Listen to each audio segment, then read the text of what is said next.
This is Chapter 22, Part 2. So, how do we figure out how dehydrated a child is? The best way to do that is based on their weight. So, we consider 3 to 5% weight loss, mild dehydration, 6 to 9 moderate, and 10% or more severe. So to do that math, if we take a child who's 33 pounds, 8 ounces, 2 weeks ago at a well child visit, right? This is what the parent's going to know. Even though we weigh in kilos, they know in pounds. So the child's had 3 days of vomiting, diarrhea, and poor PO intake, and he comes in and weighs 14.6 kilos. We need to figure out what percent of body weight he's lost, and that will tell us how dehydrated he is.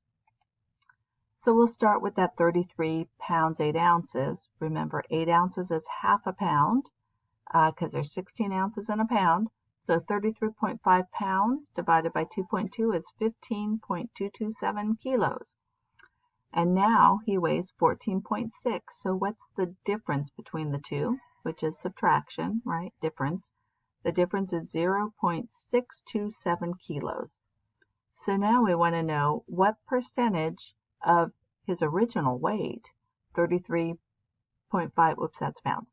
What percentage of 15.227 kilos is 0.627? So I have 0.627 out of 15.227 is 0.04119. If you remember, a percent is always out of 100, so it'd be moving your decimal 2 places to make it into a percent. So he's 4.1%, and we said mild is beginning at 3%, 3 to 5, so he is mildly dehydrated. So when we have a kid who is dehydrated, we want to figure out what degree. Is it mild, moderate, or severe? What type? We're going to look at the sodium level. And then we want to look at those physical signs. Their vital signs. Are they tachycardic and tachypnic? What's their urine output? What are the pulses like? Cap refill, skin color and temperature. I already said electrolytes. And our big concern is metabolic acidosis. If you're dehydrated and you're not circulating well, you have that decreased circulating blood volume, you're not going to clear out the acidic waste products that your body makes. So we're looking for signs of that. And they may very well do a blood gas, or they may just look at sodium bicarb. So the best treatment we have is oral rehydrating solution. And this is kind of one of those things that back in the day when I first started in pediatrics, we said, give them gut rest, let their gut heal, and we're going to give them IV fluid. And we found out that's not a good way to do it. We really want to keep the gut working. So we do want to keep fluids going into that gut. So our best choice is oral rehydrating solutions. Start small, 2 to 3 mLs every 5 minutes. And we can do this in a little, those little medicine cups. We can do it with a syringe. We can do it with a teaspoon. But a small amount is what we want to do. If the child's vomiting, we still try oral rehydrating solutions. They say to wait 10 minutes and then give these small amounts. It's better to have things going through the gut and the gut absorbing. It promotes, the gut working normally by having the gut have to absorb. People can make their own, or you can buy Pedialyte. There's a couple other brands, but I can't think of them. If a child is on breast milk, they still should breastfeed. If they're on formula, they still need some calories from the formula, so that's okay too. We don't want plain water though, because that doesn't have electrolytes, and we don't want things that are high sugar, soda, Gatorade, those things, because that high sugar can actually trigger increased diarrhea. So a child who's severely dehydrated, we're going to replace fluids first with normal saline. And if they're still having diarrhea, this is the child who's admitted because they have severe dehydration. We're going to have normal saline, and for every ml of liquid stool they put out, we're going to give them an ml of normal saline by IV. This is not their maintenance fluids. This is in addition. So this is like your car gas tank. Maintenance fluid, keep it exactly where it is. None of us want to go and put 50 cents of gas in every time we drive across town. We want to go from empty to full. That's what the normal saline does. Then the maintenance fluid is just keeping it where it's at. And that's that oral rehydrating solutions if possible, or IV fluids at maintenance if not possible. So those IV fluids, I said we're going to start with normal saline to fill our tank up from empty to full. The normal is to give 20 mLs per kilo. The book says over 5 to 20 minutes, and children's, they usually try and do 20 minutes. And you can repeat that if they still seem to be dehydrated. And then after that, we're going to do maintenance until they're taking adequate PO. And our orders are usually to run that maintenance for 8 hours. And if they're not taking it, PO's adequate amounts by 8 hours, then we'll get another order to continue the IV fluids. So if you have that hypertonic dehydration, I said that's the most severe type, we're not going to try and replace the fluid as rapidly because water can move across cerebral tissue faster than sodium, and you will move water into the brain and cause cerebral edema, and they can do very poorly with that. So how do we prevent diarrhea, right? Prevention's always the best way to do it. Immunization. The most common cause of dehydration is diarrhea, and the most common cause of diarrhea is rotavirus, and we have a rotavirus vaccine. There are 2 different brands of it. One you give at 2, 4, and 6 months. The other is just 2 shots at 2 and 4 months.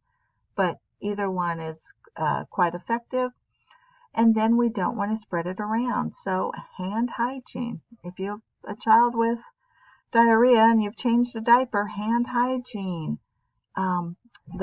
Some of the places kids can get these germs from contaminated water or improperly prepared foods. So when we're assessing a child who's got diarrhea or dehydration, we're looking at their overall appearance. How ill do they look? That capillary refill, their skin color and temperature, their eyes. Are their eyes kind of sunk in to Kipnik, right? This is trying to blow off that extra hydrogen ion or buffer out that extra hydrogen ion by hyperventilating, getting rid of CO2. Vital signs, if they have low volume, their circulating blood volume is low, they're going to have to move what they have faster. So you're going to see them tachycardic. When we do those weights to monitor how their dehydration is, we want to make sure we weigh on the same scale at the same time of day, and if they're in anything, that we have them in exactly the same thing. So if we have them in a diaper and wrapped in one blanket, we want that to always be the same. And typically we're going to weigh them naked because then there's no variations there. And then of course we want to be very accurate with our I&O and make sure that we're tracking everything. If we've got IVs and POs, that we're tracking those and not missing anything. So what causes diarrhea? Most of the time viruses, and the most common virus is rotavirus. It can be caused by bacteria, and there's a few different ones. Doesn't really change how we treat it. One thing we do not give is anti-motility drugs, things like Lomotil. That's not its generic name, but anyway, hopefully you know what I mean. Those antidiarrheals slow down the movement through the gut. They slow down your peristalsis. We do not want to leave the germs in the gut. Most of the time, it's self-limiting. Your body expels the germs, whether they're viral or bacterial, and you're done with it. If you hold those germs in the gut, it prolongs the course. So occasionally with bacteria, if they're concerned that it really has gotten a hold, it's invaded into the lining of the gut or into the bloodstream, then we're going to treat them with bacteria. C. difficile, Clostridium difficile, C. diff, often we do treat that with antibiotics, but that is usually caused by antibiotics. We kill off the normal flora of the gut, and that one gets a chance to then multiply. But the others, unless the child's acutely ill, we're probably not going to give any antibiotics. Certainly no antimotility drugs for any of them. So, some do's and don'ts of diarrhea.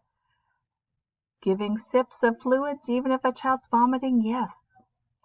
Giving an antidiarrheal such as Lomotil, no. Giving an antibiotic if the diarrhea is bacterial, probably not. And for older children, sports drinks and sodas, can they use that instead of an oral rehydrating solution? No, not enough electrolytes, too much sugar. So constipation in the newborn period, during those first 24 hours or 24 to 36 hours of life, we want to see them pass meconium. And if they don't, we're worried about a problem. Hirschsprung's we're going to talk about, hypothyroidism, and a meconium ileus. There's a plug there, cystic fibrosis.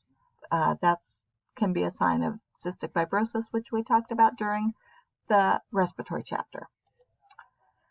Constipation in infancy is often related to diet, and breastfed infants really aren't ever constipated. Really, really uncommon unless there's some sort of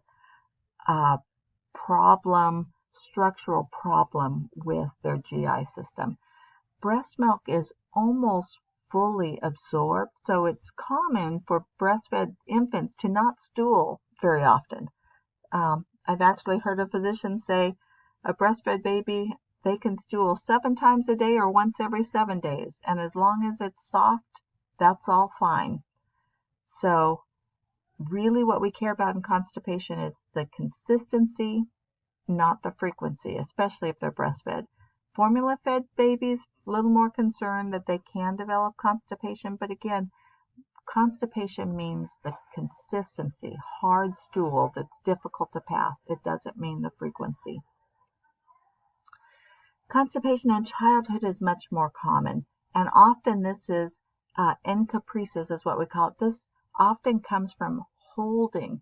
They've had constipation, it was painful to go, and it kind of self-perpetuates. So now they hold every stool because they're afraid it's going to be painful, and because they hold it, they end up constipated, and it is painful when they go. So encaprices means you have almost like an impaction. You have this hard stool and you get little ribbons of soft stool that squeeze around it and come out. So they have difficulty with soiling, but because they have this kind of chronic constipation.